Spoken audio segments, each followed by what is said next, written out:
বিসমিল্লাহির রহমানির রহিম। প্রিয় শিক্ষার্থী বন্ধুরা, আসসালামু আলাইকুম।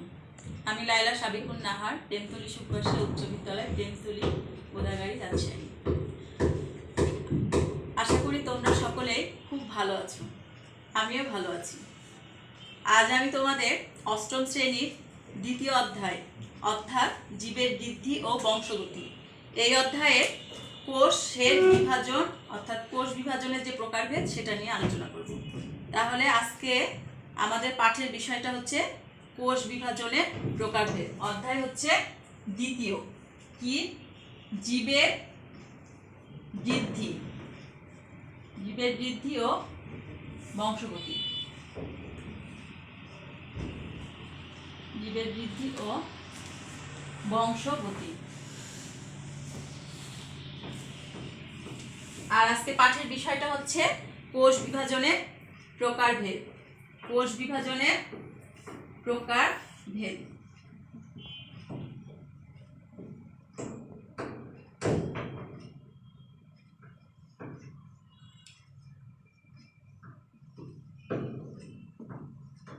কোষ বিভাজনের প্রকারভেদ।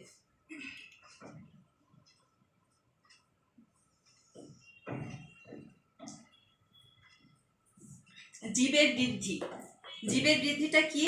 একটা উদ্ভিদ থেকে অন্য একটা উদ্ভিদ, একটা প্রাণী থেকে অন্য একটা প্রাণী কিভাবে সংখ্যা বৃদ্ধি করছে, কিভাবে বংশ বৃদ্ধি করছে, তাই না? তোমরা সবাই জানো কোষ সম্পর্কে, তোমাদের মোটামুটি সকলেরই একটু ধারণা আছে। কোষ কি?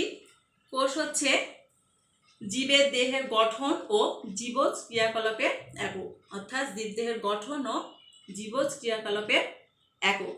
প্রতিটি জীবদেহই কি কোষ দিয়ে গঠিত? কি দিয়ে গঠিত? এই কোষ দিয়ে গঠিত। একটি মাত্র কোষ দিয়ে কিন্তু আমাদের জীবনের সূচনা হয়, শুরু হয়। উদ্ভিদ এবং প্রাণী উভয়ের ক্ষেত্রে এই বিভাজনের মাধ্যমে কিন্তু কি করে সংখ্যা বৃদ্ধি এবং বংশ বৃদ্ধি জীবের একটা কি স্বাভাবিক এবং গুরুত্বপূর্ণ বৈশিষ্ট্য। অর্থাৎ বিভাজনের মাধ্যমে জীব তার কি করে, কোষ বিভাজনের মাধ্যমে তার বৈশিষ্ট্যটা ধরে রাখে। এখন দেখো যে কোনো জীবের মানে এককোষী জীব যেগুলা, অর্থাৎ জীবের দেহ একটি মাত্র কোষ দিয়ে গঠিত হয়, একটি মাত্র কোষ দিয়ে গঠিত হয়, সেগুলোকে আমরা কি বলবো? এককোষী জীব। এককোষী জীব কোনগুলো? যেগুলো হচ্ছে ভাইরাস, ব্যাকটেরিয়া, ইস্ট, ছত্রাক। তাহলে এই এককোষী জীবগুলো আবার কি করে? একটি থেকে দুটি, কিসের বিভাজনের মাধ্যমে একটি থেকে দুটি এভাবে বিভক্ত হয়ে অসংখ্য এককোষী জীব তৈরি করে। আবার কোনো জীবের দেহ অসংখ্য কোষ দিয়ে গঠিত। সেগুলো কোনগুলা? যেমন ধরো মানুষ, বটগাছ, তিমি মাছ, এ ধরনের যারাকে আমরা বলবো বহুকোষী। তাহলে এই যে বিশাল দেহের অধিকারী বহুকোষী প্রাণীগুলি, উদ্ভিদ এবং প্রাণী, বটগাছ, মানুষ, এরাও কিন্তু একটি মাত্র কোষ দিয়ে গঠিত। এদেরও কিন্তু এই একটা মাত্র কোষ দিয়ে সূচনা হয়েছিল। তারপরে কি হয়েছে? অর্থাৎ নিষিক্ত ডিম্বাণু এবং এককোষী জাইগোট কি করে ক্রমাগত বিভাজিত হয়ে এই লক্ষ লক্ষ কোটি কোটি কোষের বিশাল দেহ তৈরি করে। এখন প্রিয় শিক্ষার্থী বন্ধুরা, আমাদের পাঠের বিষয়টা হচ্ছে কোষ বিভাজনের প্রকারভেদ। অর্থাৎ জীবদেহে কোষের বিভাজন কত প্রকার? তাহলে জীবদেহে 3 ধরনের কোষ বিভাজন দেখা যায়। কয় ধরনের? 3 ধরনের। কি কি কোষ বিভাজন? 3 ধরনের। কোষ বিভাজন 3 প্রকার। একটা হচ্ছে অ্যামাইটোসিস, অ্যামাইটোসিস,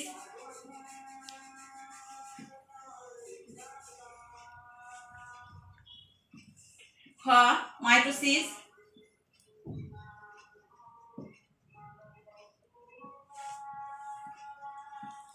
and মিয়োসিস।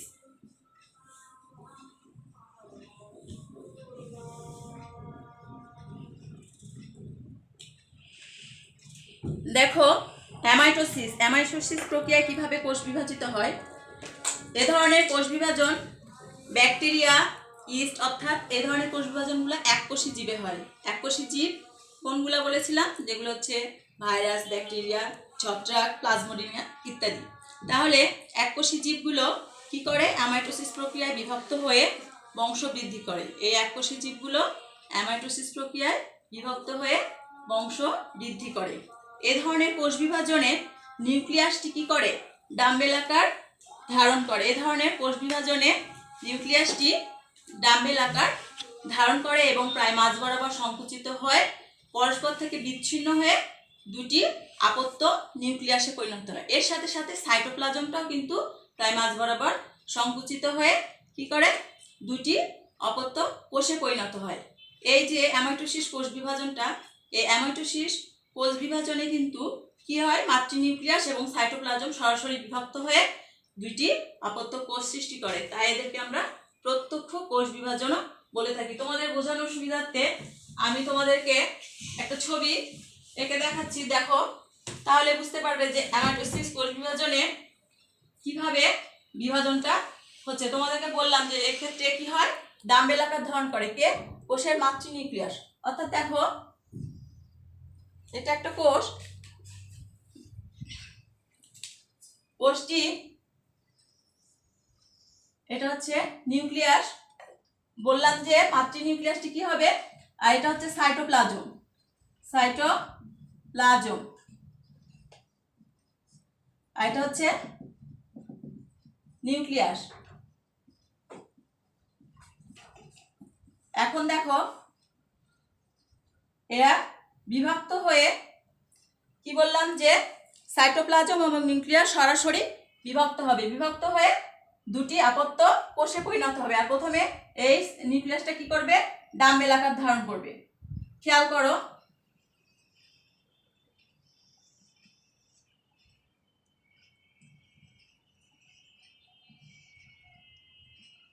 এটা হচ্ছে সাইটোপ্লাজম।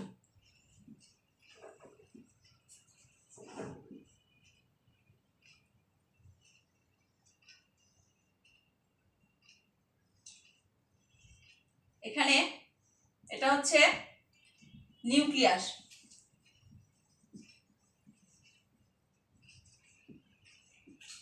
এরপরে কি হবে? বললাম যে পরস্পর থেকে বিচ্ছিন্ন হয়ে কি হবে? দুটা আপত্য কোষ সৃষ্টি করবে। দেখো,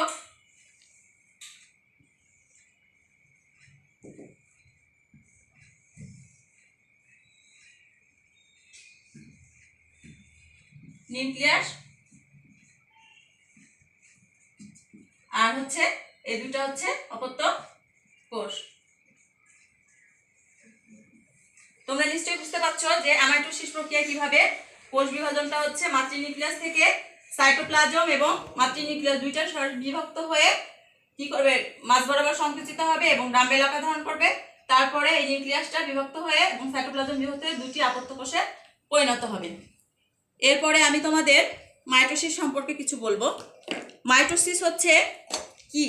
মাইটোসিস কোথায় ঘটে? মাইটোসিসটা কোথায় ঘটে?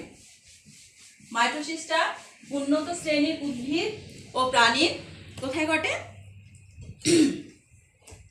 দেহ কোষে ঘটে থাকে।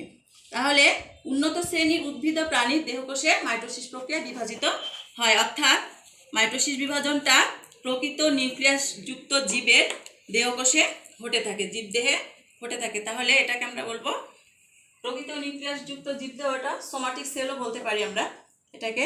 উদ্ভিদের বর্ধনশীল অংশ, যেখানে উদ্ভিদের বর্ধনশীল অংশের ভাজক টিস্যু, যেমন ধরো কাণ্ড, তারপরে মূলের অগ্রভাগ, ভ্রূণমূল, ভ্রূণমুকুল, বর্ধনশীল পাতা, মুকুল ইত্যাদিতে মাইটোসিস বিভাজন দেখা যায়। আর প্রাণীদেহের ক্ষেত্রে দেহকোষে, তারপরে ভ্রূণের পরিবর্ধনের সময়, নিম্ন শ্রেণীর প্রাণী ও উদ্ভিদের কি অযৌন প্রজননের সময় এ ধরনের কোষ বিভাজন দেখা যায়।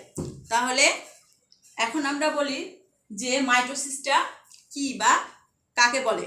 মাইটোসিস এবং মিয়োসিস কিন্তু উদ্ভিদ এবং প্রাণীর বিভাজনের ক্ষেত্রে খুবই গুরুত্বপূর্ণ। মাইটোসিস বিভাজনটা দেখো যে এই প্রক্রিয়ায় মাতৃকোষের নিউক্লিয়াস এবং সাইটোপ্লাজম, মাতৃকোষের নিউক্লিয়াস এবং সাইটোপ্লাজম কি করে?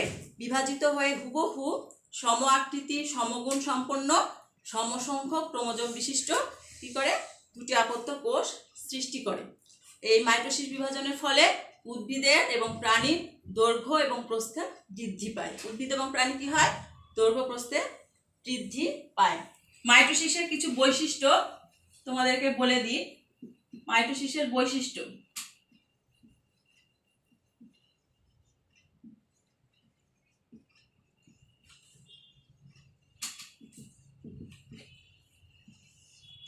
দেখো আমি প্রথমে বলেছিলাম যে মাইটোসিসটা কি, যে মাইটোসিস কোষ বিভাজন দেহকোষের এক ধরনের বিভাজন পদ্ধতি। মাইটোসিস কোষ বিভাজনটা কোথায়? দেহকোষে, অর্থাৎ দেহকোষের এক ধরনের বিভাজন পদ্ধতি।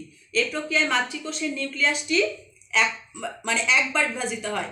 মাতৃকোষের নিউক্লিয়াসটি একবার বিভাজিত হয়। সাপোজ ধরো এটা মাতৃকোষ, নিউক্লিয়াসটা কি হবে? একবার বিভাজিত হবে। এখানে বিভাজিত হয়ে এখানে যদি ক্রোমোজোম বলেছে যে সম আকৃতির, সমগুণ সম্পন্ন, সমসংখ্যক ক্রোমোজোম থাকবে, তাহলে এখানে একবার বিভাজিত হবে এবং মাতৃকোষটি বিভাজিত হয়ে সমগুণ সম্পন্ন দুটি অপত্য কোষ সৃষ্টি করবে। এ ধরনের বিভাজনে মাতৃকোষের ক্রোমোজোমের সংখ্যা এবং অপত্য কোষের ক্রোমোজোমের সংখ্যা সমান থাকে। যেমন ধরো এখানে এই ক্রোমোজোম সংখ্যা কয়টা আছে? এখানে যদি 4টা থাকে তাহলে 4টা হবে, যদি 2টা থাকে তাহলে 2টাই হবে। খেয়াল করো এখানে ক্রোমোজোম সংখ্যা কিন্তু 2টা আছে, ঠিক আছে? এটা বিভাজিত হয়ে ক্রোমোজোম সংখ্যা 2টাই হবে। 4টা থাকলে 4টাই হতো। তাহলে দেখো ভিতরের এগুলিকে আমরা ক্রোমোজোম বলি। এখন দেখো বলেছে এ ধরনের বিভাজনে প্রতিটি ক্রোমোজোম লম্বালম্বিভাবে 2 ভাগে বিভক্ত হয়। প্রতিটি ক্রোমোজোম লম্বালম্বিভাবে 2 ভাগে, এই যে প্রতিটি ক্রোমোজোম লম্বালম্বিভাবে 2 ভাগে বিভক্ত হয়ে থাকে এবং ফলে যে নতুন কোষ দুটার সৃষ্টি হয় ক্রোমোজোমের সংখ্যা এবং মাতৃকোষের ক্রোমোজোম সংখ্যা কি সমান থাকে। অর্থাৎ এটা যদি অপত্য কোষ হয়, এটা যদি মাতৃকোষ হয়, তাহলে এই অপত্য কোষের ক্রোমোজোম সংখ্যা এবং মাতৃকোষের ক্রোমোজোম সংখ্যা সমান থাকবে। তাই এই মাইটোসিস কোষ বিভাজনকে আমরা ইকুয়েশনাল ডিভিশন বা সমীকরণ বিভাজনও বলে থাকি। ইকুয়েশনাল ডিভিশন বা সমীকরণ বিভাজন বলে থাকি। এখন দেখো এবার মিওসিস, কোষ বিভাজন, মিওসিস।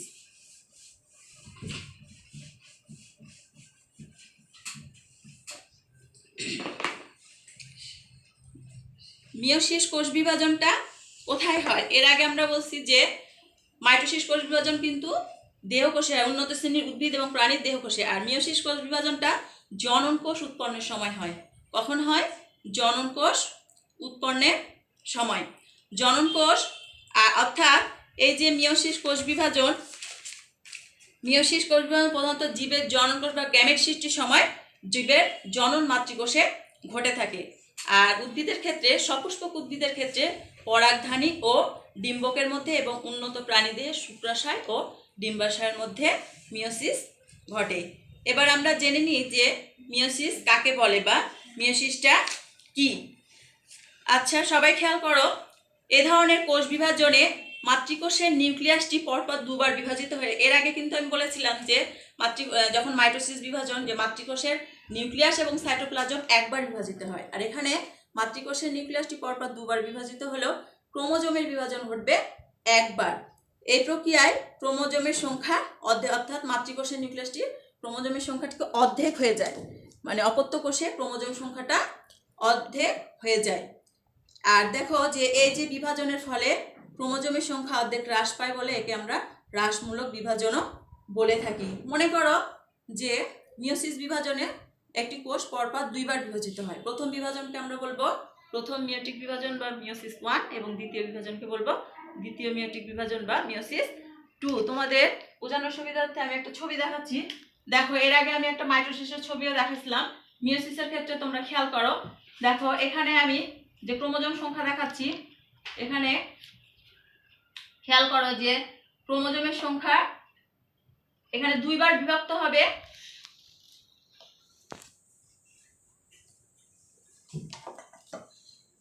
এটা হচ্ছে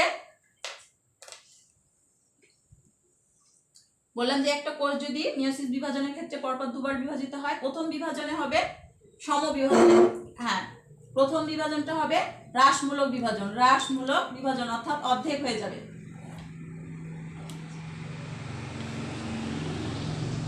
দেখো তাহলে এখানে আছে 4টা, অর্ধেক হয়ে গেলে হবে 2টা।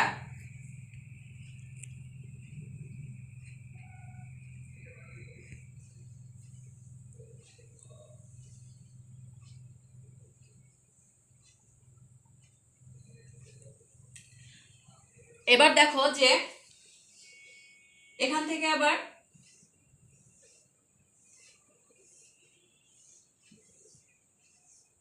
এখানে আছে দুইটা ক্রোমোজোম, তাহলে এটা যেহেতু সমবিভাজন অর্থাৎ মাইটোসিস বিভাজন, বললাম যে প্রথম বিভাজনের ক্ষেত্রে ক্রোমোজোমগুলো অর্ধেক হয়ে যাবে, দ্বিতীয় বিভাজন মাইটোসিসের অনুরূপ অর্থাৎ ক্রোমোজোম সংখ্যার কোনো পরিবর্তন হবে না, সমবিভাজন।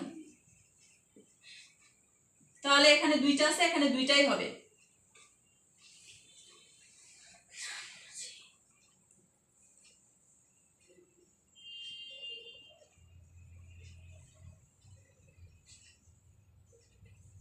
আশা করি তোমরা সকলে বুঝতে পারছো মাইটোসিস এবং মিওসিস কোষ বিভাজনের মধ্যে আসলে পার্থক্যটা কোথায়। এখন আমরা জানবো যে মিওসিস বিভাজনটা কেন হয়। মাইটোসিস কোষ বিভাজনের অপত্য কোষগুলো ক্রোমোজোম সংখ্যা মাতৃকোষের সমান থাকে, অর্থাৎ সংখ্যা বৃদ্ধি এবং অযৌন জননের জন্য মাইটোসিস কোষ বিভাজনটা অপরিহার্য। আর যৌন জননে পুংজনন কোষ এবং স্ত্রী জনন কোষের মিলন প্রয়োজন পড়ে, অর্থাৎ যদি জনন কোষগুলো কি হয় ক্রোমোজোম সংখ্যা দেহকোষের সমান থেকে যায়, তাহলে জাইগোট কোষের কি হবে, জীবটির দেহকোষে ক্রোমোজোম সংখ্যা দ্বিগুণ হয়ে যাবে। মনে করো একটি জীবের দেহকোষের সংখ্যা এবং জনন কোষের সংখ্যা কত, 4। দেহকোষ এবং জনন কোষের সংখ্যা যদি 4 হয়, তাহলে পুংজনন কোষ এবং স্ত্রী জনন কোষের মিলনের ফলে কি হবে, পুংজনন কোষ এবং স্ত্রী জনন কোষ, তাহলে কি হবে, এটা পুংজনন কোষ এবং স্ত্রী জনন কোষের মিলনের ফলে এখানে ক্রোমোজোম সংখ্যাটা কত হবে, দ্বিগুণ হয়ে যাবে, অর্থাৎ ক্রোমোজোম সংখ্যাটা দাঁড়াবে হচ্ছে 8। আগে ছিল কি দেহকোষ এবং জনন সংখ্যা 4 এবং 2টা যখন মিলিত হবে তখন এটার সংখ্যা হবে 8। অর্থাৎ নতুন জীবটির প্রতিটি ক্রোমোজোম সংখ্যায় দাঁড়াবে 8 এবং যা মাতৃজীবের কোষের ক্রোমোজোম সংখ্যার দ্বিগুণ। কি হবে, ক্রোমোজোম সংখ্যার দ্বিগুণ হয়ে যাবে। মিওসিস কোষ বিভাজনে জনন কোষের ক্রোমোজোম সংখ্যা মাতৃকোষের ক্রোমোজোম সংখ্যার অর্ধেক হয়ে যায়। দুটি জনন কোষ যদি একত্রিত হয়ে জাইগোট গঠন করে, তাহলে ক্রোমোজোমের সংখ্যা প্রজাতির ক্রোমোজোমের সংখ্যা দ্বিগুণ হয়ে যাবে। এখন জনন কোষ সৃষ্টির সময় এবং নিম্ন শ্রেণীর উদ্ভিদের কি জীবনচক্রের কোনো এক সময় যদি এই রকম ঘটনা ঘটে, তখন কোষের ক্রোমোজোম সংখ্যা কি হবে, আমরা সেই অবস্থাকে বলবো হ্যাপ্লয়েড অবস্থা। হ্যাপ্লয়েড অবস্থা কি হবে, এই দুটি হ্যাপ্লয়েড অবস্থা যখন আবার মিলন ঘটবে, তখন সেই অবস্থাকে আমরা বলবো ডিপ্লয়েড। তাহলে হ্যাপ্লয়েড কি, জনন মাতৃকোষ। খেয়াল করো, এটা হচ্ছে জনন মাতৃকোষ। জনন মাতৃকোষে এখানে হচ্ছে ট্রয়েসেন, অর্থাৎ এন, একটা এন, সেটাকে আমরা কি বুঝাবো, হ্যাপ্লয়েড। আর যখন ট্রয়েসেন থাকবে সেটাকে আমরা বলবো ডিপ্লয়েড। আর খেয়াল করো, আমি ছবিতে হ্যাপ্লয়েড এবং ডিপ্লয়েড, এখানে যেটা পুরোটাই ভট করে সেটা হচ্ছে ডিপ্লয়েড, এটা হচ্ছে হ্যাপ্লয়েড। জনন মাতৃকোষে তাহলে ট্রয়েসেন আর ডিপ্লয়েড। এখান থেকে যদি একটা এন আসে, শুক্রাণু এবং ডিম্বাণু, তাহলে কি হবে, এটা কিন্তু কি মিওসিস বিভাজন। মিওসিস বিভাজনের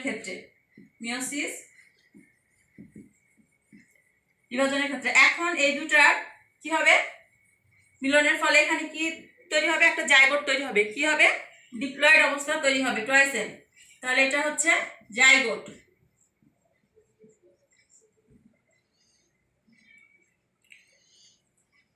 একটা হচ্ছে শুক্রাণু, একটা হচ্ছে ডিম্বাণু। তাহলে এই কথা আমরা নিশ্চিতই বলতে পারি যে মিওসিস কোষ বিভাজনের ফলে প্রতিটি প্রজাতির বৈশিষ্ট্য বংশ পরস্পরের টিকে থাকতে পারে। আর এই মিওসিস বিভাজনের জন্যই প্রজাতির বংশ পরস্পরের কি এক প্রজাতি থেকে আরেক প্রজাতি, আর এক বংশ থেকে আরেক বংশ টিকে আছে। মিওসিসের কয়েকটি বৈশিষ্ট্য আমি তোমাদের বলে দিই। সেটা হচ্ছে ডিপ্লয়েড জীবের জনন মাতৃকোষ ও হ্যাপ্লয়েড জীবের জাইগোটে মিওসিস ঘটে। কোথায়, ডিপ্লয়েড জীবের জনন মাতৃকোষ এবং হ্যাপ্লয়েড জীবের জাইগোটে। এ ধরনের কোষ বিভাজন কি হয়, একটি থেকে 4টি কোষের সৃষ্টি হয়। এই মিয়োসিস কোষ বিভাজনে কয়টা হবে, একটা থেকে 4টা। আর ক্রোমোজোম একবার বিভক্ত হয় এবং নিউক্লিয়াস 2বার বিভক্ত হয়। ক্রোমোজোম কয়বার বিভক্ত হয়, একবার, এবং নিউক্লিয়াস 2বার। সৃষ্ট যে 4টি কোষের নিউক্লিয়াসের ক্রোমোজোম সংখ্যা মাতৃ নিউক্লিয়াসের ক্রোমোজোম সংখ্যার অর্ধেক হয়ে যায়। তাহলে যে নতুন 4টা কোষের নিউক্লিয়াসের ক্রোমোজোম সংখ্যা কি হবে, মাতৃ নিউক্লিয়াসের ক্রোমোজোম সংখ্যার অর্ধেক হয়ে যাবে। আমি এতক্ষণ ধরে তোমাদের যে কোষ বিভাজনের প্রকারভেদ সম্পর্কে আলোচনা করলাম, নিশ্চয়ই তোমরা কিছু হলেও ধারণা পেয়েছো। আজকে এই পাঠ থেকে আমরা তাহলে কি কি শিখলাম, যে অ্যামাইটোসিস কি, অ্যামাইটোসিস বিভাজন কি, মাইটোসিস কোথায় হয়, মাইটোসিস কাকে বলে, মাইটোসিস বিভাজনটা কি, মিয়োসিস কাকে বলে, মিয়োসিস কোথায় হয়, মিয়োসিস বিভাজনের বৈশিষ্ট্য। আচ্ছা, এখন তোমাদের বাড়ির জন্য একটা কাজ দেই, তোমাদের হোমওয়ার্ক, যেটাকে বলা হচ্ছে বাড়ির কাজ। সেটা দেখো, আমি যে তোমাদেরকে এতক্ষণ ধরে পাঠ নিলাম, যে আলোচনা করলাম, তার উপরে তোমাদের একটা বাড়ির কাজ দেওয়া হচ্ছে। খেয়াল করো, এখানে আমি তোমাদের মাইটোসিস আর মিয়োসিস আর অ্যামাইটোসিস পড়ালাম, কিন্তু আমি তোমাদের একটা বাড়ির কাজ দিচ্ছি, সেটা তোমরা সবাই পড়ে নিয়ে আসবে।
চিত্র ক এবং চিত্র খ। এখন দেখো,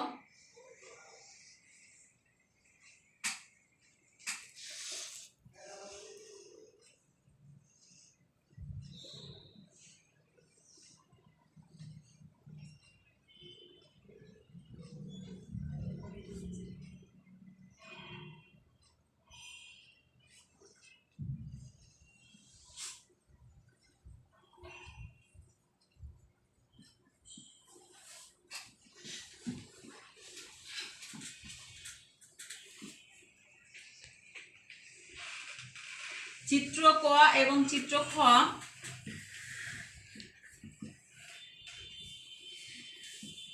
এবং চিত্র খ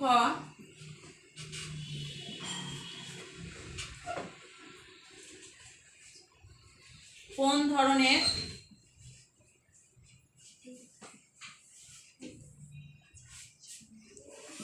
কোষ বিভাজন প্রক্রিয়া।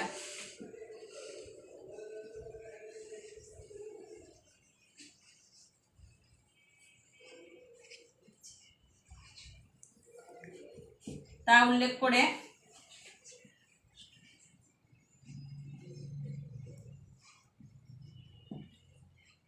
এদের মধ্যে পার্থক্য বিশ্লেষণ করো।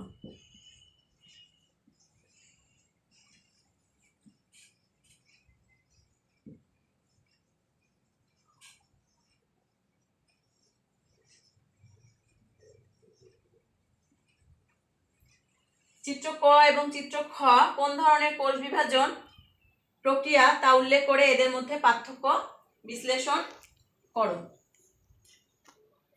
তোমরা সকলেই ভালো থাকো, তোমাদের সকলে সুস্বাস্থ্য ও মঙ্গল কামনা করে আজকে এই আলোচনা এখানে শেষ করছি। আজকের পাঠটা তোমরা সবাই ভালো করে বাসায় মনোযোগ সহকারে পড়াশোনা করবে এবং উত্তরটা জানার চেষ্টা করবে। সবাইকে ধন্যবাদ জানাই।